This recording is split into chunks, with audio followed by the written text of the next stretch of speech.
Hello student, today we shall discuss about the DNA replication. Replication शब्द कब use होता है? जब रेप्लिकेट होता है कोई चीज़, अगर उसको नंबर को बढ़ाता है तो उसको जैसे डुप्लीकेशन बताया जाता है, या मतलब it will increase its number when it is needed, when the cell division will start. जब सेल डिवाइड होता है उस समय क्रोमोसोम को दूसरा क्रोमोसोम में डीएनए देना पड़ता है। तो ये क्रोमोसोम को अगर देना पड़ेगा तो उसमें डीएनए मॉलिक्यूल को प्रोड्यूस करना पड़ेगा, और डीएनए मॉलिक्यूल में हमें पता है कि उसमें पूरे उसका जेनेटिक कैरेक्टर्स होता है। तो this remain as the code के हिसाब से रहता है जो प्रोटीन से बनते हैं। तो this code will present into the DNA and these molecules will have to replicate. उसका नंबर को इंक्रीज करना ज़रूरी है, तब जाके वो किसी को कुछ दे पाएगा। अगर मुझे कुछ देना है तो सबसे पहले तो मैं उसको तैयार करूँगी ना। किसी को अगर लड्डू खिलाने हैं तो पहले मेरे को लड्डू बनाना ही होंगे, फिर मैं किसी को बांट सकती हूँ। ऐसे ही डीएनए को अपने आप को उसका नंबर इंक्रीज करना पड़ता है। So because of its unique structure it is able to control the synthesis of other molecules of the cell. तो अपने बाकी सेल को मॉलिक्यूल को कंट्रोल कर सकता है। At the same time when the cell reproduces the DNA also should duplicate itself to distribute. तो खुद को उसको डुप्लीकेट होना जरूरी। Next it will be duplicate equally.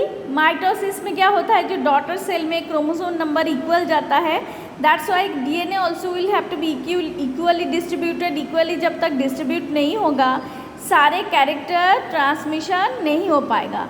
So as a carrier of the genetic information DNA has to perform two important function. कौन कौन सा function?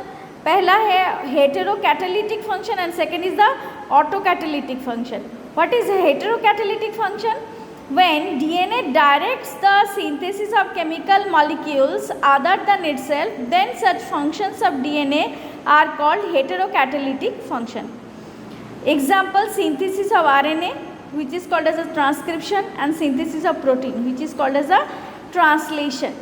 इसका मतलब है RNA synthesis, दूसरा है प्रोटीन सिंथेसिस। आरएनए प्रोड्यूस होना, सिंथेसिस शब्द का मतलब होता है प्रोड्यूस होना, तैयार होना। तो डीएनए जब सिंथेसिस मतलब प्रोड्यूस होगा तो केमिकल मॉलिक्यूल प्रोड्यूस होगा, इसलिए सिंथेसिस वर्ड यूज़ हो रहा है।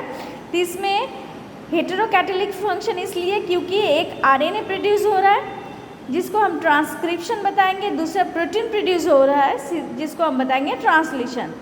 और ऑटोकैटालिटिक फंक्शन में when DNA directs the synthesis of DNA itself, DNA खुद अपने को बनाएगा तो उस समय उसको ऑटोकैटालिटिक बताया जाएगा। And then such function of DNA is called as a autocatalytic function. Example होता है रेप्लिकेशन।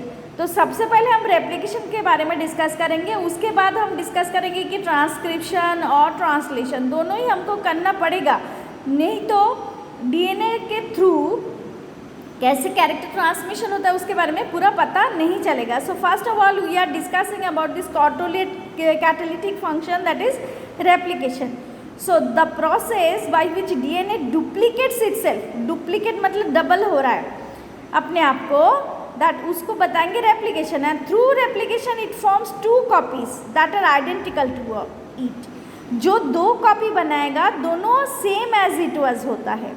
मतलब जैसे कि इस साइड पे देखो, ये डीएनए के स्ट्रक्चर जो है इसमें जो कोडिंग दिखाया जा रहा है, जैसे ए डबल बॉन्ड टी एडिनिन, उसके साथ tyrosine, thymine Edison double bond, उसके बाद थाइमिन के साथ एडिनाइन, ये जो ए टी डबल डबल, फिर सी साइटोसिन और गुआनाइन का ट्रिपल बॉन्ड है, A C triple bond G, A double bond T. तो ऐसे जो स्ट्रक्चर्स है जी ट्रिपल बॉन्ड सी और टी डबल बॉन्ड ए, तो उस समय ये इक्वली डिस्ट्रीब्यूशन हो रहा है। दो साइड पे दोनों जो बन रहा है इसके same as it was.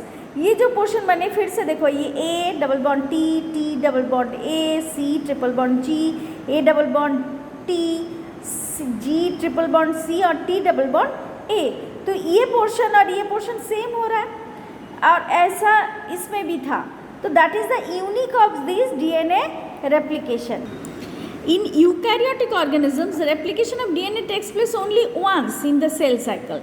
Cell cycle में ये रेप्लिकेशन एक ही बार होता है। And it occurs in the S phase, मतलब सोमेटिक फेज में, जो इंटरफेज का जो सोमेटिक फेज है सेल साइकिल में। सेल साइकिल जैसे 11th में पढ़े थे हमने, तो उसी एस फेज में ये रेप्लिकेशन होता है। And DNA replicates through semi conservative mode of replication. ये जो रेप्लिकेशन होता है इसको कहा जाता है सेमी कॉन्जर्वेटिव मोड, मतलब आधे डिस्ट्रीब्यूशन हो रहा है, आधे पोर्शन एज इट वाज, जैसा था वैसा ही रहेगा, फिर उसके कॉपी प्रोड्यूस होगा। और एक बार ये डायग्राम में देखते हैं कि ये जैसे कि समझो ये पोर्शन है, ठीक है, ये पोर्शन पहले से ही था, ATCAGT पहले ही था, इसका अल्टरनेट फॉर्म्स इस पे ओकाज़की फ्रैगमेंट्स के थ्रू प्रोड्यूस हुआ है, ए के साथ टी के साथ ए, सी के साथ जी, मतलब ये आधे हिस्सा उसका पहले से था।